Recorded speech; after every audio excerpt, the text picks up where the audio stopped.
का शीर्षक है महारथी अर्थात महानता और इसकी डेट है ओरिजिनल 30 जुलाई 1970 3770। और आज का हमारा जो टाइटल है वो है पावर टू एडजस्ट, और उसमें हम समाने की शक्ति को करेंगे। आज क्या था? पावर टू टॉलरेट ऊपर टॉपिक था दीदी, पावर टू एडजस्ट है, आज चेंज हुआ है, पावर हाँ, टू लेकिन वो एडजस्ट हो ऊपर गया जो है। आपने टॉपिक लिखा है वो तो अच्छी बात है, एडजस्ट पे करेंगे। पर हाँ जी। आपने और देखा उसमें जो टॉपिक दिया है ना, हाँ जी, पावर टू टॉलरेट दिया है, थोड़ा सा बाई मिस्टेक दिया होगा जी। वो दीदी तो उसको करेक्ट करके दोबारा डाला था, फिर अच्छा। बाद में डाला होगा दीदी। तो बाद में डाला था, पहले था रॉन्ग हम्म, था, फिर उसके बाद करेक्शन हो गई। जी जी। माला के मणके कौन सी विशेषता से बनते हैं?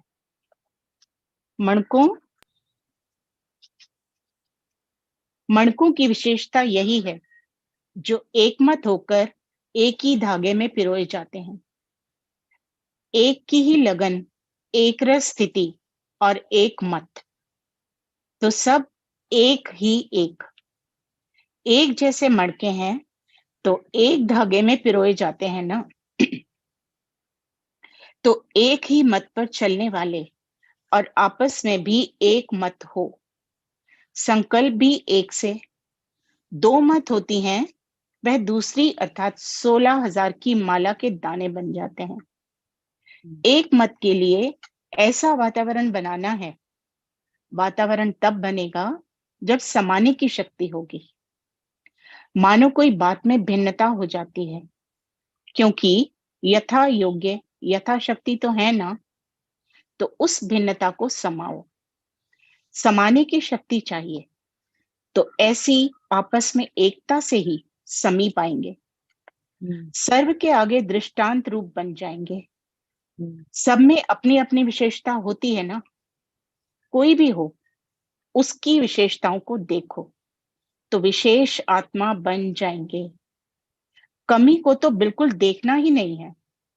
जैसे चंद्रमा अथवा सूर्य को ग्रहण लगता है तो कहते हैं ना कि नहीं देखना चाहिए, नहीं तो ग्रहचारी बैठ जाएगी। तो किसकी कमी भी ग्रहण के समान है। भूल से भी कोई ने देख लिया तो समझो ग्रहचारी बैठ जाएगी। ओम शांति।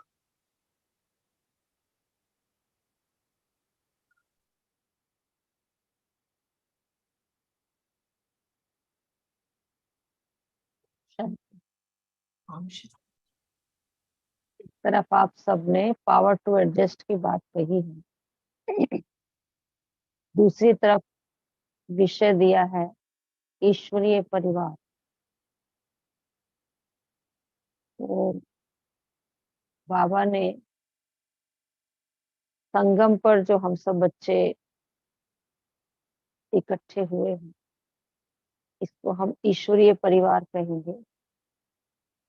और बेशक कहने मात्र हम कहते हैं this is our divine family, लेकिन डिवाइन फैमिली जो है वो शिव बाबा ने ब्रह्मा के द्वारा हम सबको अपना बनाया, और सतयुग में हमारी होगी दैवी परिवार, सब देवी देवता होंगे। तो परिवार का कंसेप्ट बहुत अच्छा है किसी भी शक्ति को धारण करने के लिए, क्योंकि पहले ऑर्गेनाइजेशंस होती थी तो वो ऑर्गेनाइजेशन के नाम से बात करते थे। आज वो कहते हैं भेल फैमिली, गेल family, IFFCO family, Kribhco family. तो आजकल संस्थाओं में भी लोगों ने आपसी प्यार बढ़ाने के लिए फैमिली का नाम दिया है। तो जहां पर फैमिली कंसेप्ट आ जाता है वहां पर समाना, एक दूसरे की बात को सहन करना, एक दूसरे की बात को एडजस्ट करना, ये आपस में प्यार रहना, आपस में एक दूसरे को रिस्पेक्ट देना, ये स्वतः हो जाता है जहाँ पारिवारिक प्यार होता है।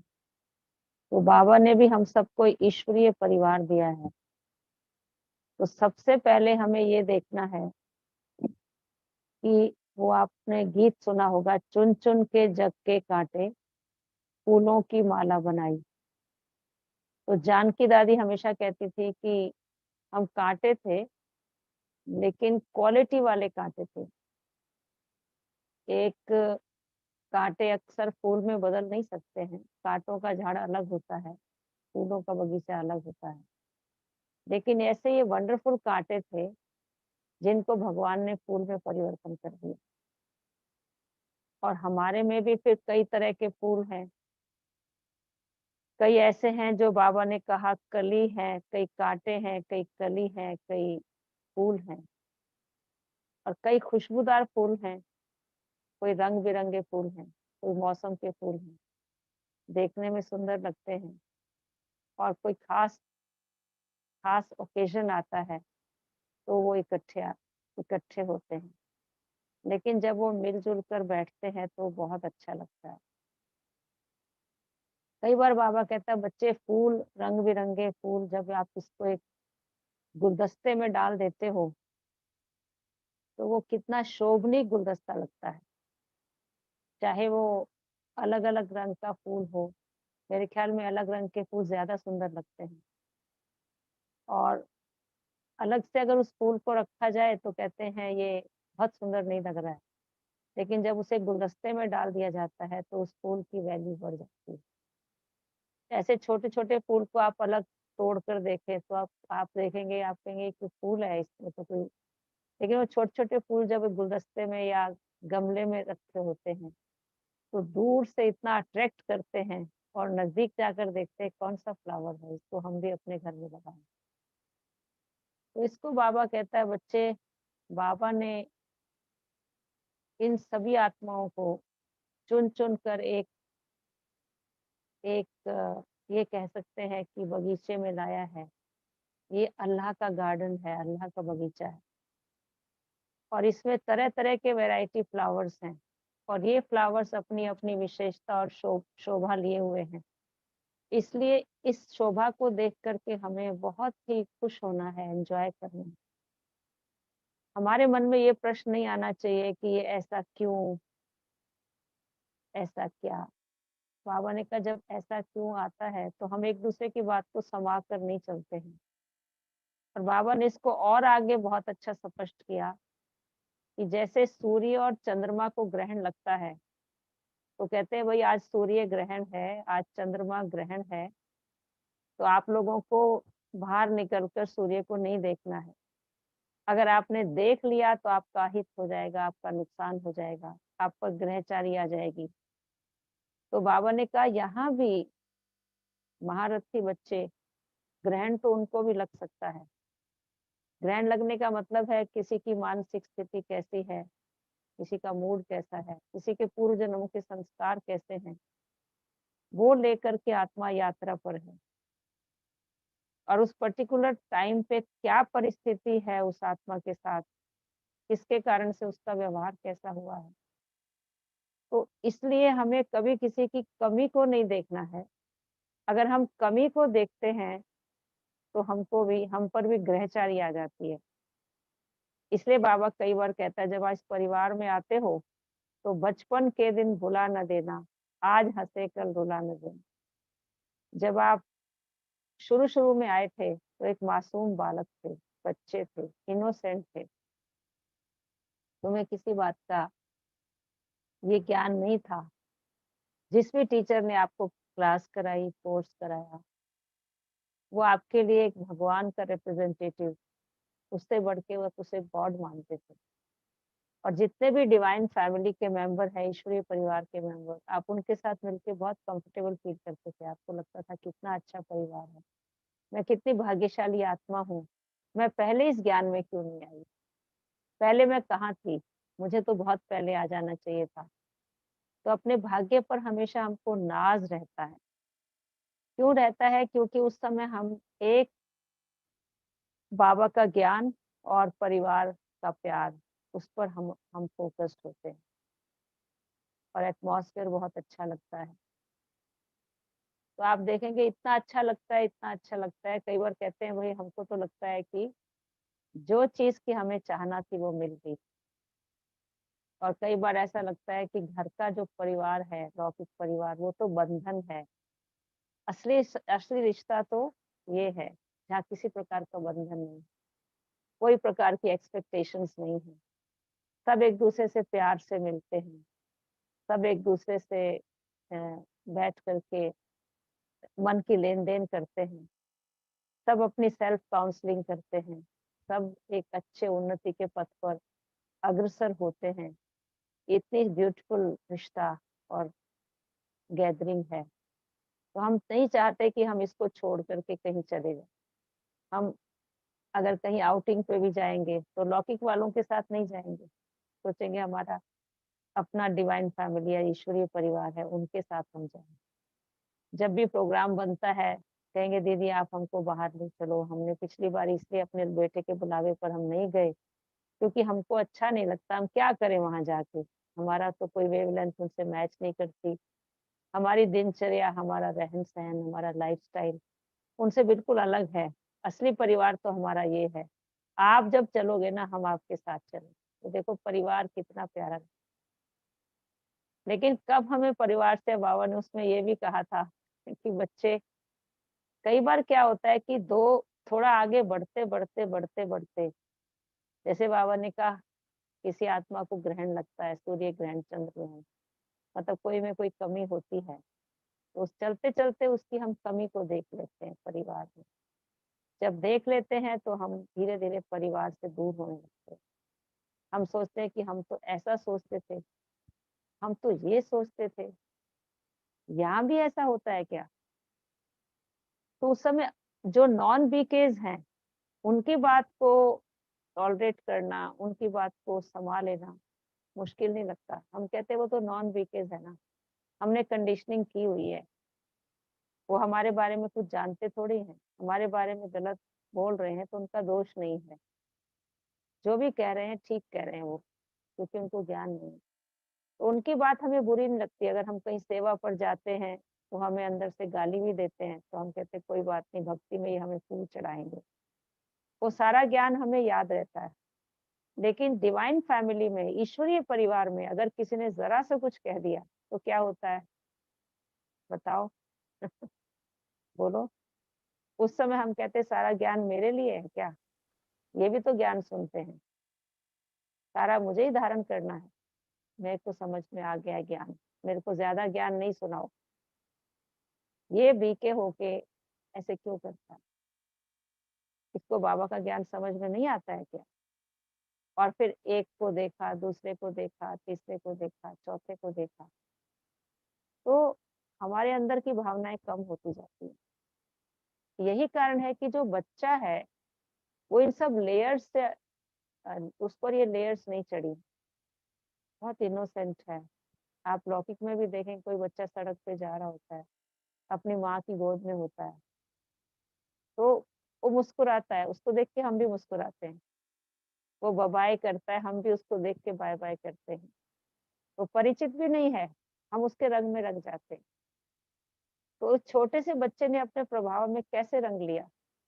क्योंकि वो ना प्योर आत्मा है, पवित्र आत्मा है, मन में कोई भाव नहीं है, और वो पवित्रता के प्रकंपन हमारे पास पहुंचते हैं तो हम भी उनके समान बन जाते हैं। तो इसका मतलब ये है कि जो अब हम ये कहते हैं कि सामने वाला ठीक हो तो हम भी ठीक हो ना, हमारे ठीक होने से क्या हो जाएगा? दो को ठीक होने की जरूरत नहीं है, एक ही ठीक हो जाए, शक्तिशाली हो, वो दूसरे को बदल दे। तो इसलिए हमारे अंदर सबसे बड़ी बात ये है कि जहाँ परिवारपन का भान आ जाता है, वो सामने वाले की बात को, गलती को चित्त पर नहीं रखेगा, संभालेगा, चित्त पर नहीं रखेगा। नहीं तो आप देखो दूसरे की बात को तो एकदम हाईलाइट करेंगे, किसी की कमी होगी तो कोशिश करेंगे कि सबको बताएं। लेकिन अपने बच्चे की कमी पता होती है, पता होते भी ये भी नहीं है कि वो नहीं, ये नहीं चाहते कि मेरे बच्चा ठीक हो जाए, ये भी चाहते हैं। इसलिए अकेले में बैठ करके उसको प्यार से कहेंगे देखो बेटा तुम इतने अच्छे हो, कोई दूसरा तुम्हें कुछ कहे वो मुझसे बर्दाश्त नहीं होगा। इसलिए मैं आपको अलग से बता रही हूँ। ये छोटी सी बात है, इसको आप ठीक करो और बाकी बात को संभाल के रखेगी, फैलाएगी नहीं। इसको क्या कहते हैं? यानी परिवार। परिवार। बाबा समर्पित बहनों की क्यों सराहना करता है, क्यों प्यार करता है, किस लिए इतना आगे रखता है बाबा? क्योंकि जिन्होंने इस यज्ञ में 40 साल लगाए, 50 साल लगाए, 60 साल लगाए, 70 साल लगाए और वो कभी अपने निश्चय से हिले नहीं, आगे उत्तरोत्तर बढ़ते गए। क्या उन्होंने अपने जीवन में कुछ नहीं देखा होगा? आप 2 साल में इतना कुछ देख गए, उन्होंने कुछ नहीं देखा होगा? सब कुछ देखा, सब कुछ जाना, लेकिन देखते हुए, जानते हुए ये मालूम है कि ये मेरा परिवार है, ये डिवाइन फैमिली है, ईश्वरीय परिवार। इस परिवार की एक भी बात बाहर नहीं जानी चाहिए, कुछ भी हो जाए। क्योंकि अगर मैं अपने परिवार की बात बाहर कहती हूँ, तो इसका अर्थ ये है कि मैं अपने बारे में कुछ कहना चाहती हूँ। हाँ, वो अलग बात है कि समस्याएं यहाँ भी डिस्कस होती हैं। जहाँ घर में 2 बच्चे होते हैं, तो माँ-बाप बैठ के बात करते हैं कि देखो ये बच्चा पढ़ता नहीं है, इसके लिए बड़े कंसर्न है, इसको पढ़ना चाहिए, क्या होगा इसका? इसके लिए कोई काउंसलर रखें, इसको क्या करें? इसके शिक्षक के पास जाएँ। तो ज़रूर कंसर्न है, आपस में डिस्कस भी करते हैं, लेकिन बात को बाहर नहीं सुनाते। बाहर सुनाने का मतलब वो नहीं समझते कि he belongs to my family, she belongs to my family. अब हम लोग आपस में मीटिंग करते हैं, जो भी सीनियर्स बैठते हैं, कितनी सारी बातें होती हैं। लेकिन सुनते-सुनते ये समझते हैं कि ठीक है, हर आत्मा का पार्ट है, हर आत्मा जर्नी पर है। आश्चर्य भी नहीं लगता है कि आजकल ये क्यों हो रहा है? ये क्या हो रहा है? ये तो नहीं होना चाहिए। हमने तो कभी सुना नहीं था। हमारे में तो ऐसा कभी आया नहीं, ये कभी नहीं आता है। आश्चर्य लगने का मतलब है कि आप हिल गए, आपको ड्रामा पर निश्चय नहीं, आपको शिव बाबा पर भी निश्चय नहीं है। क्योंकि आपके मन में उसी समय ये परिवार को देख के आता है कि पता नहीं कैसी-कैसी आत्माएँ ज्ञान में आ जाती हैं, हमें तो समझ में ही नहीं आता। पता नहीं कैसे-कैसे लोग आ जाते हैं, क्या एम है इनका यहाँ आने का? ये कहते हैं जी बाबा पढ़ा रहे हैं, अगर इनको निश्चय भगवान पढ़ा रहे हैं, तो क्या ये भगवान की चलन चलते हैं क्या? ये तो कैरेक्टर ठीक नहीं है। इसे कौन मानेगा भगवान पढ़ा रहे हैं? आपस में बैठ के चर्चा कर। फिर वो चर्चा वहां तक बंद नहीं होती, एक से दूसरा, दूसरे से तीसरा, तीसरे से चौथा फैलती चली जाती। मेरे को तो कोई अगर ऐसा कहे ना कि भाई क्या ये भगवान इनको पढ़ाता है, तो हम कहते हैं भगवान को बीच में मत लाओ, भगवान को बीच में मत लाओ। इस आत्मा का इंडिविजुअल संस्कार, इसमें बाबा की क्या बात है? भगवान के पास तो ये 2 साल से आई है और ये 50 साल का है आदमी। 48 साल तो इसके लौकिक पेरेंट्स ने इसको सस्टेन किया है ना, इसके लौकिक शिक्षक ने इसको पढ़ाया है। आप ये क्यों नहीं बोल रहे कि इसके माँ-बाप ने इसको ये पढ़ाया है? उस समय वो नहीं बोलते हो, क्या बोलते हो? कि भगवान के घर में आए हैं, क्या भगवान यही सिखाता है? कौन विश्वास करेगा इसको भगवान पढ़ा? अरे 2 साल से आया है, बाबा के घर में कहाँ से बच्चे आएँगे? कोई फैक्ट्री लगी हुई है क्या, जो बाबा उठा करके यहाँ बिठा देगा? आखिर कलयुगी दुनिया से तो उठ करके हम सभी आ रहे हैं और बाबा हम कांटों को फूल बनाने का पूरा प्रयास कर रहे हैं और हम सभी उस प्रोसेस में हैं, है ना? अभी हम पाइपलाइन में, हमारा काम कंप्लीट नहीं हुआ है, अभी हम देवता बने नहीं हैं, संपूर्णता के पथ की ओर अग्रसर हैं। हर एक का पुरुषार्थ की रफ्तार भी अलग-अलग है। तो मेरे को तो एक बार भी संशय नहीं आता क्या बाबा के बच्चे ऐसे होते हैं? मेरे को बाबा तो बीच में मैं लाती ही नहीं हूँ। बाबा का इसमें क्या अर्थ है? टीचर सबको पढ़ाता है और शिक्षक पढ़ाए एक जैसा पढ़ाता है, लेकिन बच्चे तो यथाशक्ति लेते हैं ना। उसमें से एक बच्चा स्कॉलरशिप ले जाता है और एक फेल हो जाता है। टीचर ने अलग अलग थोड़ी पढ़ाया। टीचर का तो हर एक के प्रति एक ही जैसा यानी उसने पढ़ाया, एक शिक्षा थी, बराबर पेरेंट्स का सस्टेनेंस मिला।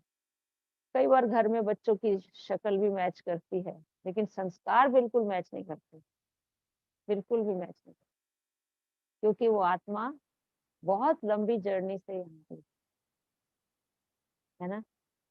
फिर हम कहते हैं कि देखो जी, मैं आपको वास्तविकता ये बता दूं कि जितने भी हम बाबा के बच्चे परिवार में हैं, ईश्वरीय बच्चे, कभी कभी मैं बैठ के सोचती हूँ, खासकर हम डेडिकेटेड बहन जो बाल ब्रह्मचारी हैं, कन्याएं और कुमारियां हैं हम, तो आप लोग तो शादी करते हो, आपने अपना अकाउंट बढ़ाया, आपने रिश्ते क्रिएट किए, युगल हुए, फिर बच्चे हुए, फिर इन लॉज हुए, फिर एक्सटेंडेड फैमिली हुई।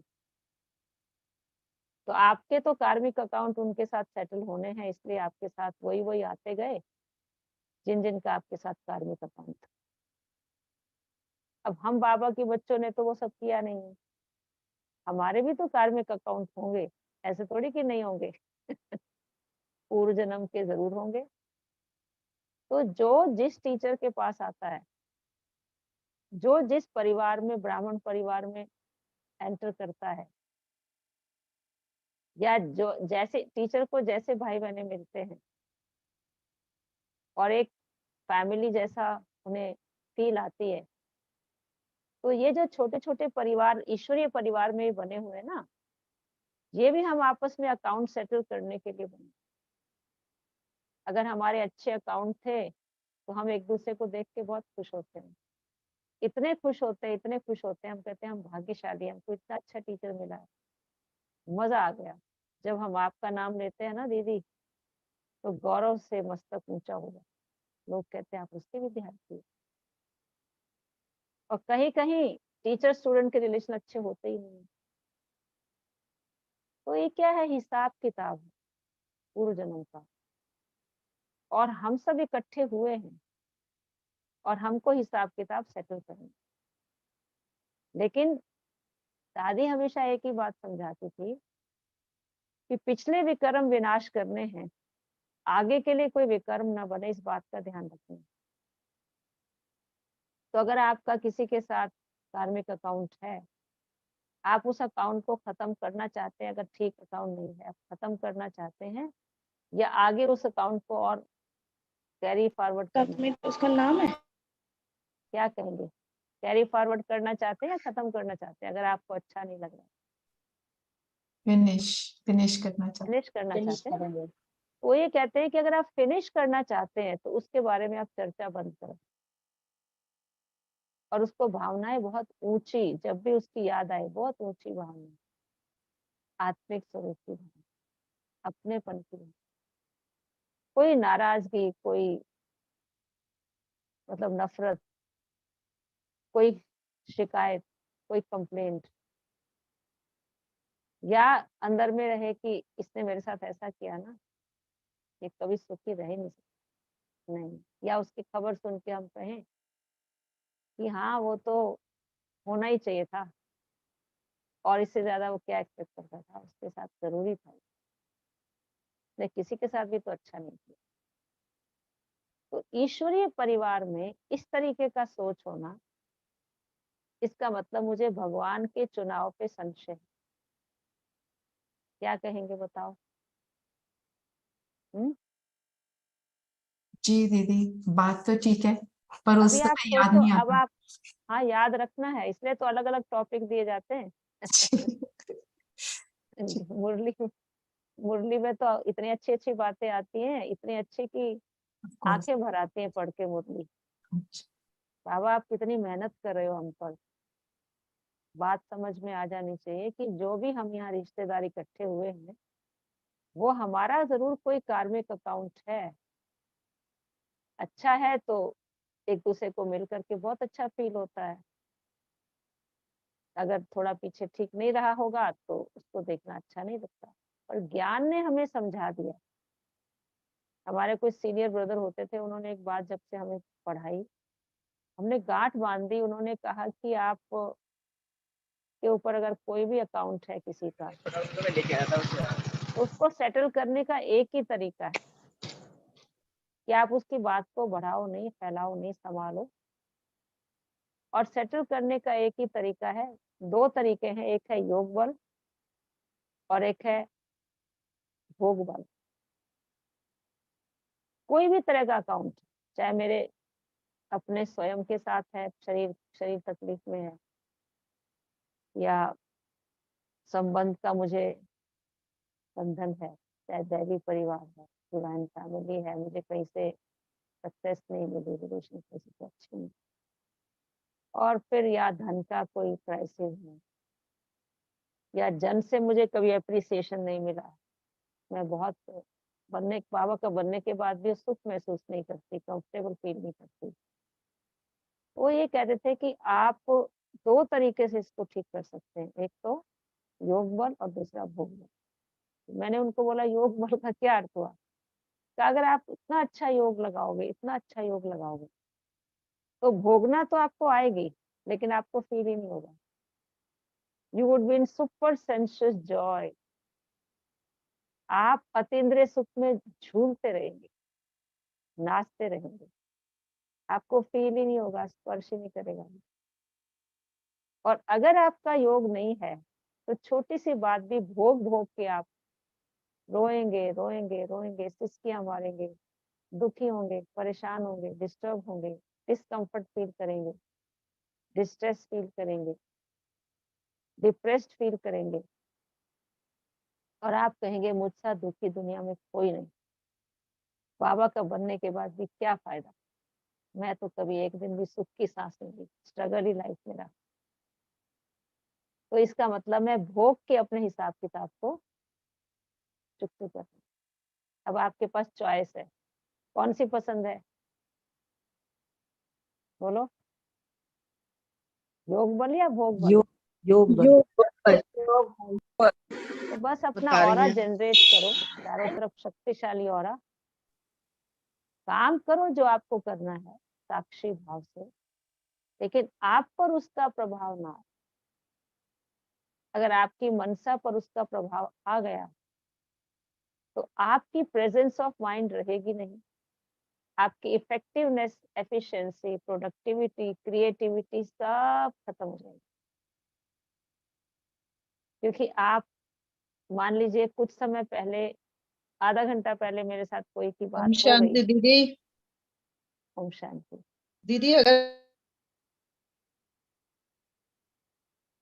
कोई पूछ रहा है कुछ? मान लीजिए आधा घंटा पहले मेरा किसी से कोई बात हुई, और मैं उस बात को अपने मन पर उसका प्रभाव ले ली, मैं स्टकअप हो गई, और वो सोच मेरे मन में चलती रहेगी, चलती रहेगी, चलती रहेगी। अब उसके बाद मुझे किसी मीटिंग में जाना, तो मैं वहां से डिटैच नहीं हुई हूँ, तो मैं अगली जो मेरी मीटिंग है उसमें मेरी प्रेजेंस ऑफ माइंड रहेगी? बताओ। नो। नो। डिस्टर्ब रहेंगे ना। अब जैसे आपके साथ हम बात कर रहे हैं, तो हम पूरी तरह से आपके साथ इन्वॉल्व हैं। इन्वॉल्वमेंट एंड डिटैचमेंट का बैलेंस होना चाहिए। जहां जरूरत है इन्वॉल्व होने की, वहां 100% हो जाओ, और फिर अब आपको दूसरी जगह जाना है तो पीछे वाले से बिल्कुल डिटैच हो जाओ, 100%। तब आप अगले काम के लिए प्रेजेंस ऑफ माइंड रखेंगे, और आप अच्छी तरह इन्वॉल्व हो। ठीक है ना? तो ये आर्ट हम सीख लें। तो ब्राह्मण परिवार बहुत अच्छा है, बहुत अच्छा है। ये कैसे हैं, इनको ऐसा नहीं होना चाहिए। और खासकर आप ना किसी के संस्कारों को बाबा से अटैच नहीं करो। अरे बाबा के बनने के बाद ये क्या है, अरे बाबा का बनने के बाद ऐसा क्यों बोल रहे हो? वो आ गया है बाबा के ज्ञान में, अपने आप को परिवर्तन करने का प्रयास कर रहा है, पर पीछे तो वो अपने लौकिक फैमिली से है ना।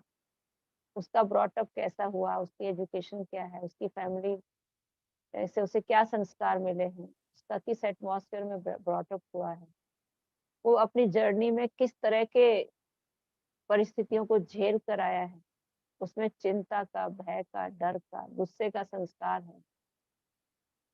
तो वो आत्मा जब आपके पास आई है तो बीच बीच में उसका वो फोल्डर भी खुल जाता है, और जिस फोल्डर को आप ज्यादा यूज करेंगे वो हमेशा सरफेस पे रहेगा। कुछ भी निकालेंगे पहले वो अपने दर्शन दे जाएगा,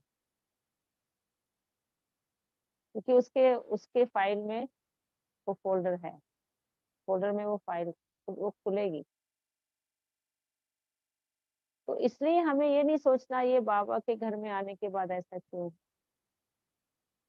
हमें शुभ भावना से उसकी बात को समा करके, उसका इम्प्रेशन अपने मन पे न रख के, बहुत प्यार से, बहुत प्यार से उसे समझो। और बाबा कहते हैं उसे चांस दो, एकदम से इमीडिएट आप उसके लिए कुछ जजमेंटल नहीं बनो, ठीक है ना। और जब आप चांस देंगे हो सकता है वो चेंज हो जाए, हो भी जाएगा, बाबा का बच्चा है। फिर भी कई बार ऐसा होता है कि किसी कोई आत्मा हमारे साथ उसका मैच नहीं करता है, तो हम ये अच्छी भावना रखते हैं कि हो सकता है मेरा उसके साथ कोई अकाउंट है, वो नहीं समझ पा रहा है हमारे साथ। क्योंकि आपने घर में भी देखा होगा कि कई बार माँ बाप ये कहते हैं कि ये जो बच्चा है ना, सारी दुनिया के लिए तो बहुत अच्छा है, लेकिन मेरे साथ इसका कोई हिसाब है, मेरे को देखते ही हो इसको क्या कुछ हो गया जाता है, ऐसा बोलते हैं। ऐसा होता है ना कई बार। तो हम ये सोचे कि देखो मेरे पास तो नहीं चलता है, हो सकता है मेरे पास नहीं चलता, कहीं और अच्छा चल जाए, इसको चांस दो, और जगह भी चल सकता है, ऐसी कोई बात नहीं, शुभ भावना हम रखें।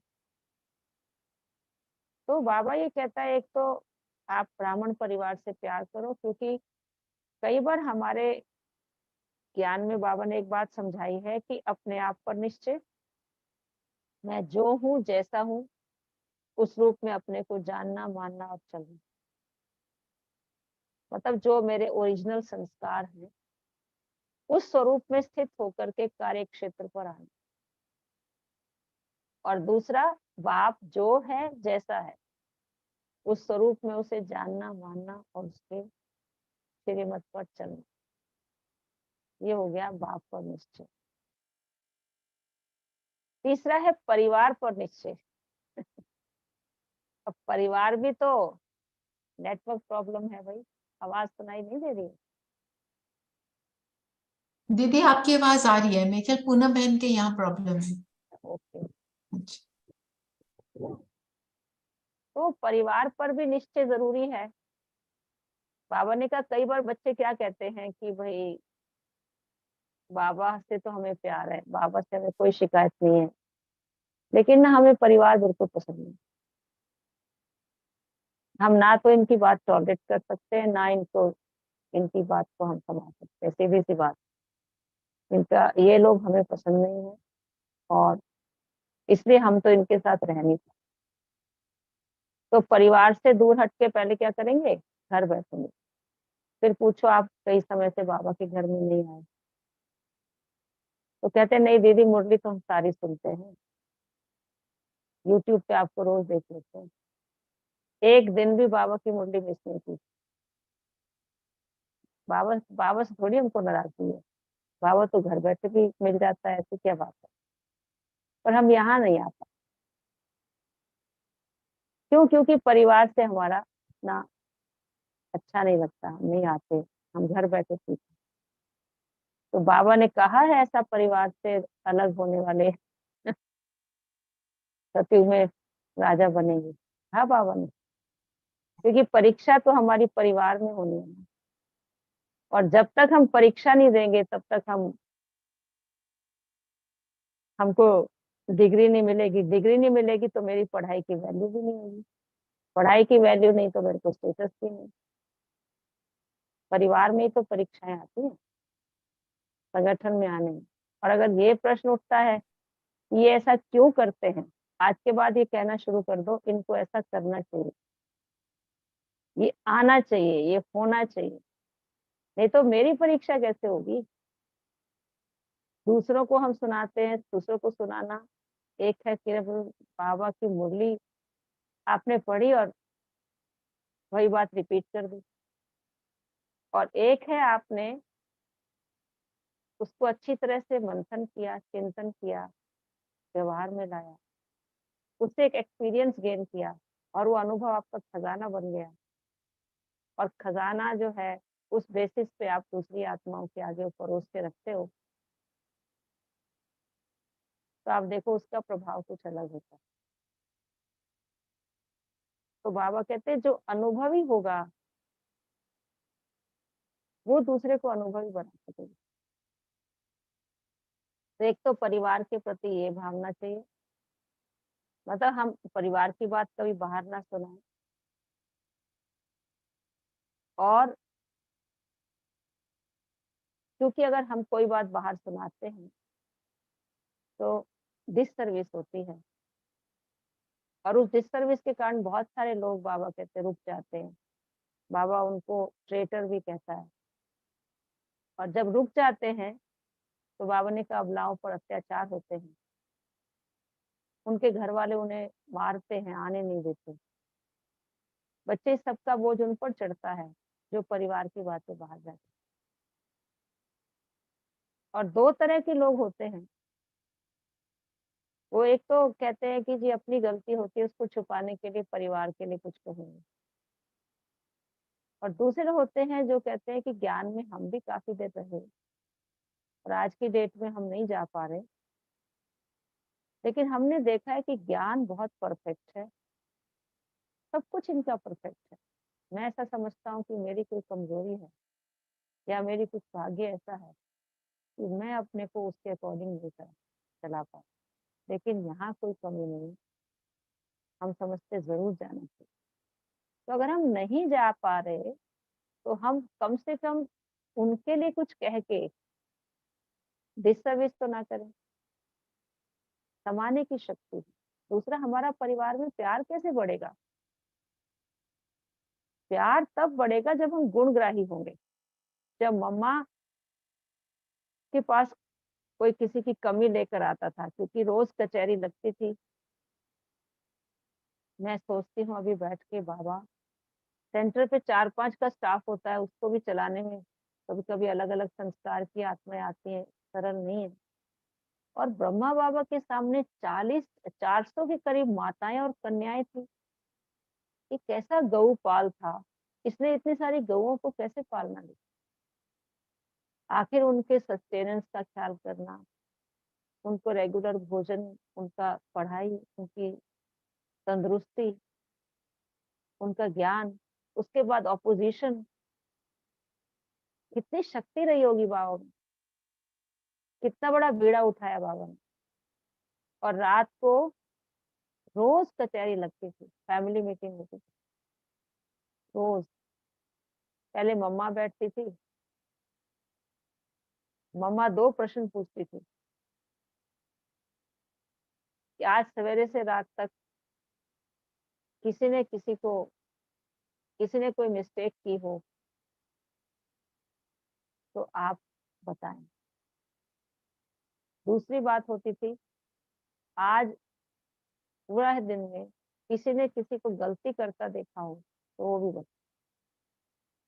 तो आप जानते हैं पहले प्रश्न में तो लोगों का हाथ नहीं उठता, और दूसरे प्रश्न में कि किसी ने किसी को गलती करता देखा हो तो वो हाथ उठाए।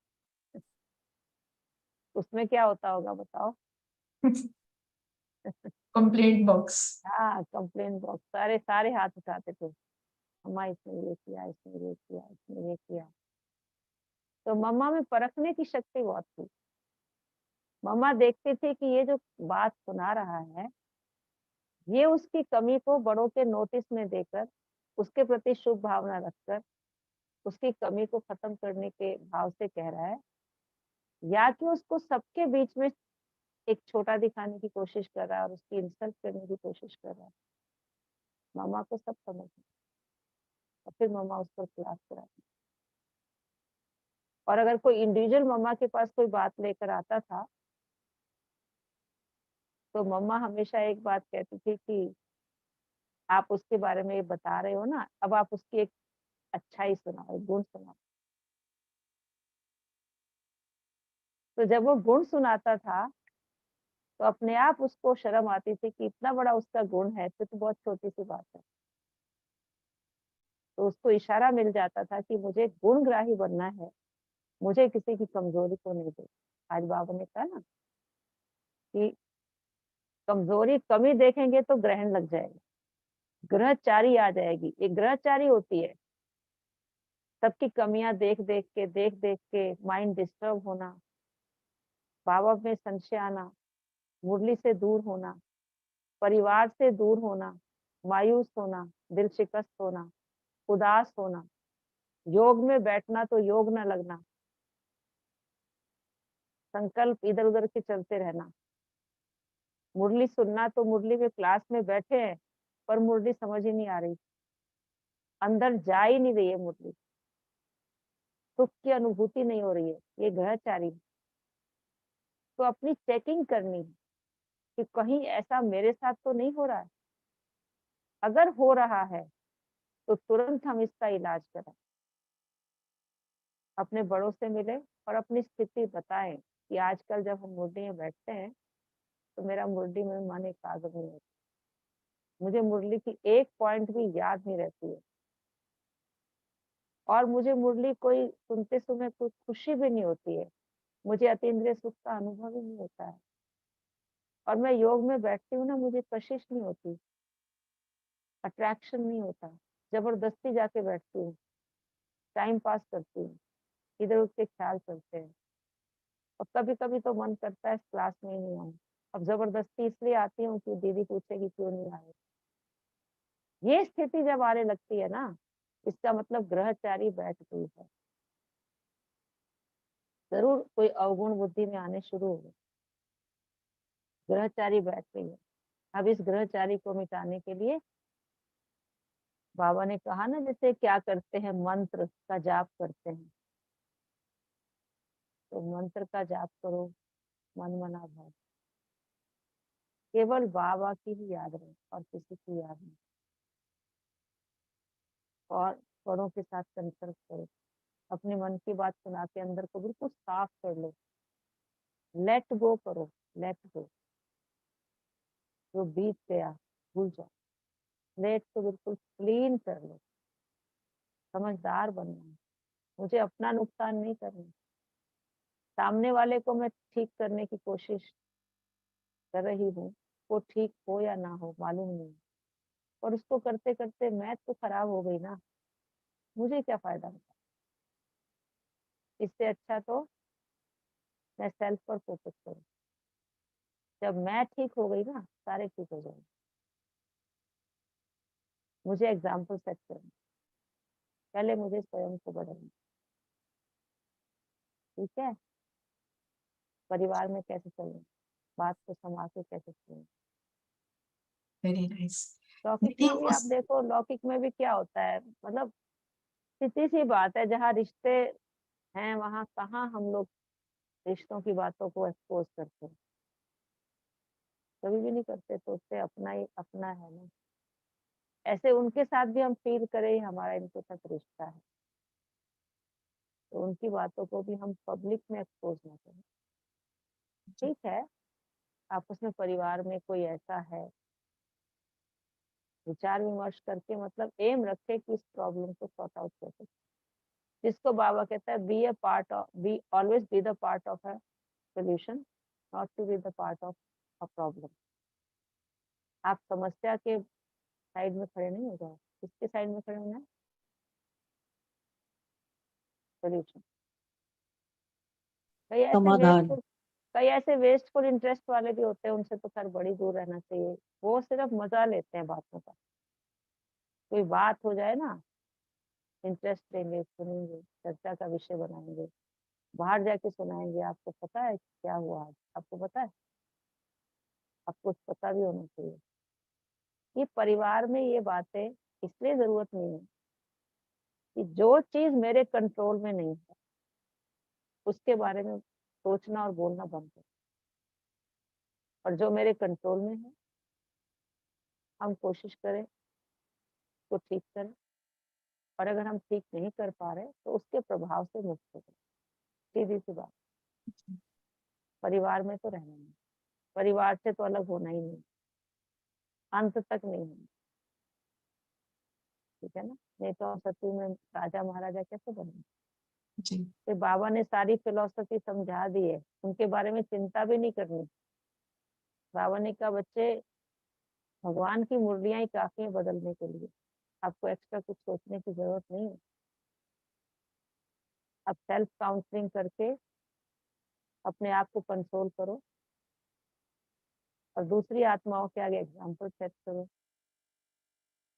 और अगर वो कुछ नहीं आपकी बात को मानते हैं तो एक्सपेक्टेशंस मत रखो कि हर कोई आपके अकॉर्डिंग हो जाए। आपके अकॉर्डिंग नहीं होना चाहिए। आप राय दो मालिक बन के, और जब रिजल्ट निकले उसमें मालिक बन के। अगर आपने किसी की बात को अंदर में रख लिया तो अपच होगी, फिर कहीं ना कहीं फैलाएंगे। कि हर बात को संभालो, गंभीर बनो, गंभीर बनो सागर की तरह। तो जितने जितने गंभीर बनते जाएंगे उतने शांत बनते जाएंगे, शांत हो जाएंगे, शांत हो जाएंगे। और ये शांति की शक्ति मुझे अशरीरी बनाएगी, और जिस स्थिति में मैं अपने घर से आई थी उस स्थिति में मैं वापस जाऊंगी। बस यही संस्कार मुझे। दीदी, इस पॉइंट के साथ लिखकर आया था आदि अनादि स्वरूप का अभ्यास, ईश्वरीय परिवार, और ब्रैकेट में ये लिखा हुआ था, तो थोड़ा उसको भी कनेक्ट कर देंगे प्लीज। आदि अनादि स्वरूप का मतलब ये है कि जब हम परिवार के संपर्क में आते हैं तो अनादि स्वरूप जो है हर एक के अंदर, जैसे बाबा ने कहा तुम शुभ भावना शुभ कामना तो रखते हो बच्चे, लेकिन आत्मिक भाव में स्थित होकर के हर आत्मा के संपर्क में आत्मिक भाव, और आत्मिक मतलब मैं आत्मा आत्मा से बात कर रही हूँ, मैं आत्मा आत्मा को देख रही हूँ, मैं आत्मा आत्मा की बात को इंसानों से सुन रही हूँ, मैं आत्मा आत्मा के मैं आत्मा इस शरीर को भोजन दे रही, शरीर रूपी गाड़ी को चला रही, ये वस्त्र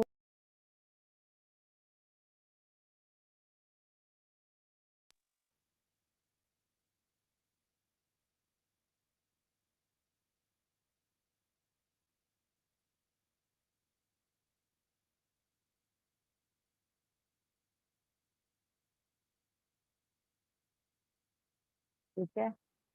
तो अपने आत्मिक स्वरूप में स्थित होकर आत्मा के संपर्क में आए, तो जो मेरे ओरिजिनल संस्कार हैं उस उन पांचों जो ओरिजिनल संस्कार हैं वो मेरे अंदर भी हैं, और उनके भी ओरिजिनल संस्कार वही हैं।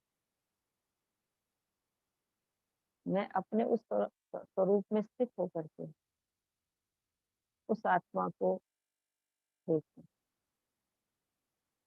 क्योंकि वो फोल्डर मेरे पास भी है, उनके पास भी है।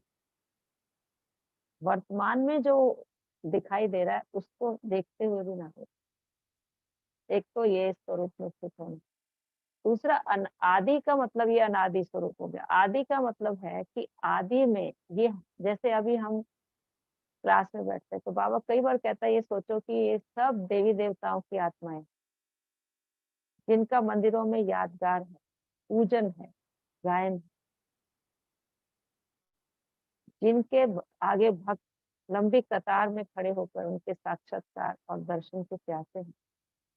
आज ये सब पूज्य देवी देवताओं की आत्माएं जो चैतन्य में हम देव आत्माएं थे सतयुग में, आज हम सब इकट्ठे होकर इस यहाँ ईश्वरीय परिवार में हम ही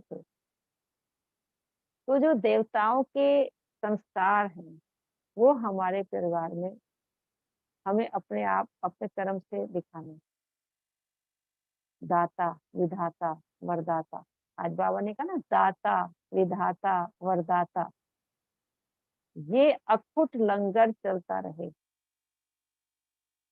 ये नहीं है कि आज तो मेरी आपके प्रति दातापन का भाव है। दातापन का मतलब केवल स्थूल चीजें नहीं, स्थूल तो भगवान देगा तो वो बहुत देना चाहिए, कमी नहीं करनी चाहिए, लेकिन दूसरे को प्यार देना, रिस्पेक्ट देना, उसकी भावनाओं का सम्मान करना, अपने चांस को उसके आगे ऑफर करना, उसको दुआएं देना, उससे दुआएं देना, ये दातापन का संस्कार, इसका अखुट लंगर चलता।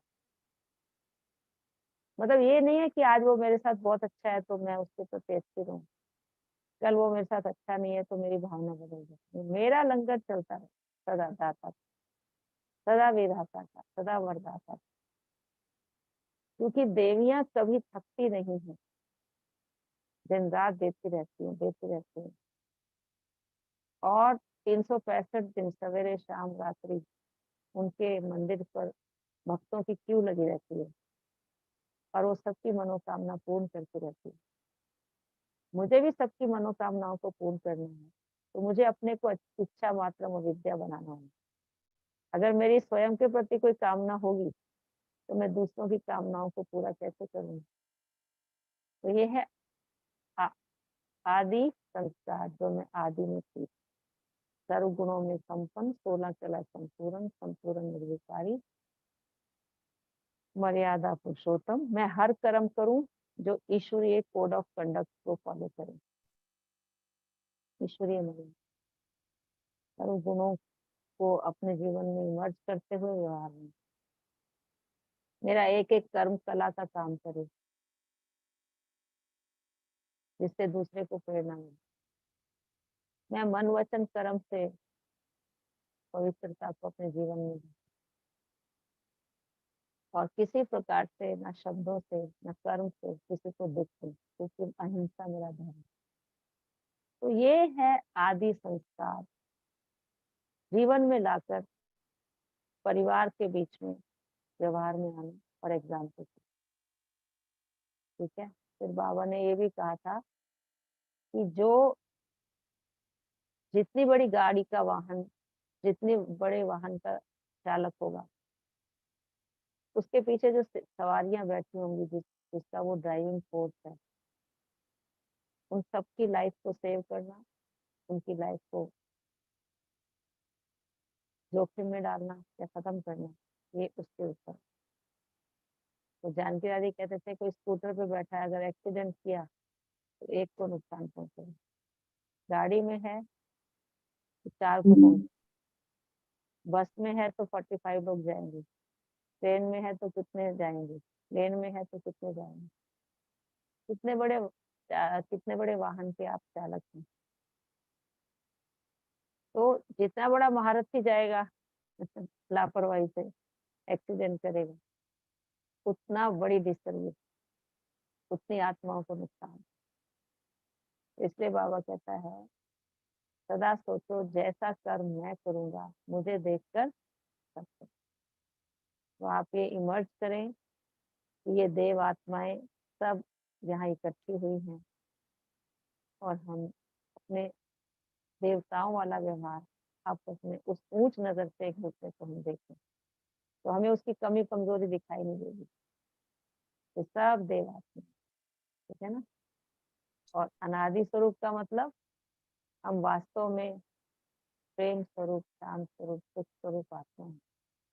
ये सामने वाली आत्मा भी शांत स्वरूप, प्रेम स्वरूप, आनंद स्वरूप। इस तरीके से हम अभ्यास करें। ठीक है। वेरी नाइस दीदी, बहुत सुंदर। और मंडे को आपकी क्लास हो जाती है तो हमारे को एक डायरेक्शन अच्छा मिल जाता है। Thank you so much. कोई और क्वेश्चन है तो बताओ। हम शांति दीदी, एक क्वेश्चन है। हम्म, दीदी फुल स्टॉप लगाना बहुत मुश्किल हो जाता है। अभी तो इतनी बड़ी बातें निकली, अब तो फुल स्टॉप इजी हो जाना चाहिए।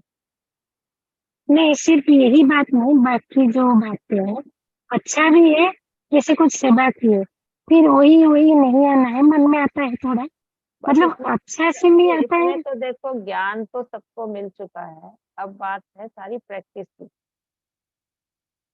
प्रैक्टिस करो, प्रैक्टिस से परफेक्शन है। बार बार जैसे कोई गाड़ी चलाता है, उसको पता है कि मेरे को ना गाड़ी में मेरा ब्रेक लगाना मुश्किल लगता है, तो बार बार उसी चीज की प्रैक्टिस करेगा। कई बार क्या होता था, गाड़ी को अगर आपने रोक दिया, उसको फिर से स्टार्ट करना, गाड़ी को उठाना बड़ा मुश्किल लगता है। वो कहता है बाकी तो सब ठीक है, लेकिन जब गाड़ी को कहीं रोकते हैं तो फिर वापस उस गाड़ी को चलाना उठाना बहुत मुश्किल लगता है, या अचानक ब्रेक लगाना मुझे बड़ा मुश्किल लगता है, फुल स्टॉप। तो आप जितना अभ्यास करेंगे, जितना ज्यादा प्रैक्टिस करेंगे, जितना ज्यादा प्रैक्टिस करेंगे, प्रैक्टिस से वो ऑटो मोड में आ जाएगा, आपको पता भी नहीं चलेगा। आपका इतना नेचुरल हो जाएगा कि जब ब्रेक लगनी होगी वो अपने आप लग जाएगी, और जब स्टार्ट करना होगा, गाड़ी उठानी होगी, अपने आप उठ जाएगी, क्योंकि अभ्यास हो गया ना। अभ्यास बहुत बड़ी चीज। अभी हम लोग ज्ञान तो सुनते हैं, पॉइंट्स भी इकट्ठी करते हैं, लेकिन पॉइंट्स का स्वरूप बन के उसका अभ्यास नहीं करते, वो जरूरी है। ठीक है। ओम। जी दीदी। रामबज भाई ने भी हैंड रेज किया थे। दीदी हम दीदी ओम दीदी हम शांति। ड्रामा समझ के भी उनको फुल स्टॉप लगा सकते हैं। हाँ, पॉइंट्स तो सबके पास बहुत ज्यादा है, अब अभ्यास करना है। मैं तो कभी कभी सोचती हूँ, आप लोग मेरे को क्लास के लिए बुलाते हो, तो कभी कभी तो मैं सोचती हूँ कि इन बच्चों को क्या क्लास करानी, सारा तो अभ्यास करना है। जब नहीं हम दीदी, जब सुनाएंगे तो कहेंगे दीदी ये वाली बात तो हमें पता है, ये वाली बात तो हमें पता है। नहीं दीदी, we get a direction, 100% we get a good direction कि पूरा हफ्ता हमने क्या प्रैक्टिस करना है। दीदी आपकी क्लास अनोखा है। क्या बात। फिर भी इसको ना एक एक पॉइंट को, दीदी ओम शांति। इसकी मुख्य बातें लिख के ना अभ्यास करनी। दीदी आवाज जा रही है? हाँ जी, क्या दीदी ओम शांति। ये क्लियर करना था, जैसे रचना बहन ने पूछा, उसके बाद हमारा सिस्टम डिस्कनेक्ट हो गया था। जो पावर टू एडजस्ट, फिर ईश्वरीय परिवार लिखा था, तो केवल ईश्वरीय परिवार में एडजस्ट करना है या पूरा चारों ओर ईश्वरीय परिवार क्यों शब्द डाला गया था? सही। एडजस्ट तो सबके साथ करना है, पर जी जी। ज्यादातर जो क्वेश्चन है ना, वो ईश्वरीय परिवार के लिए इसलिए उठते हैं। हम कहते हैं देखो ज्ञान तो इनके पास भी है, हमारे पास भी है, फिर ऐसा ये क्यों करते हैं, उनके साथ हमें जी जी एडजस्ट करना मुश्किल लगता है। जी बाकी जी जो लोग नॉन बीकेज है, उनकी तो हमारे हमारे पास उनके लिए कंडीशनिंग है कि वो, जी। उनको तो ज्ञान ही नहीं है, वो कौन सी बड़ी बात।